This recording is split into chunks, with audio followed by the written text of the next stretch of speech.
vzácnych hostí. Poprvýkrát v Nitrianskom Právne vítam českú speváčku, priateľku, spolupracovníčku pána Jana Roháča, Jitku Zelenkovú.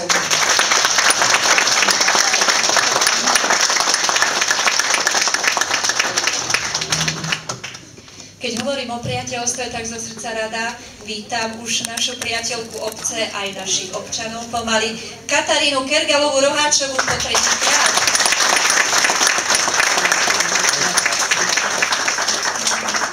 No a takisto po prvýkrát v našej obci je nám naozaj veľkou cťou, že môžeme privítať Milana Čorbu, kostýmového výtvarníka a scenového.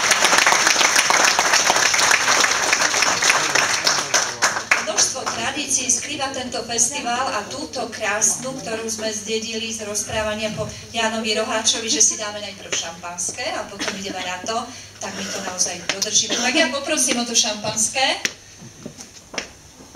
pretože Ján Roháč každú skúšku začínal týmto mokom, ktorý navodil určite aj dobrú pracovnú atmosféru. A dnes to bude atmosféra spomínania, zábavy a úsmevu. Pretože, ako povedal Miroslav Horníček, na Roháča treba spomínať len s úsmevom. Tak my sa o to dnes pokúsime.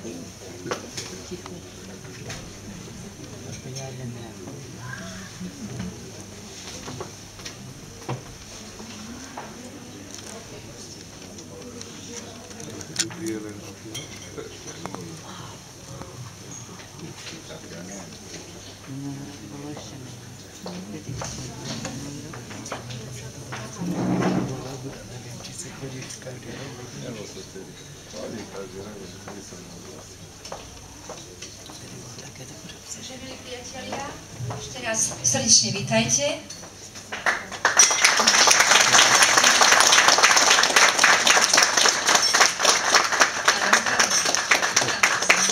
Cíte sa u nás ako?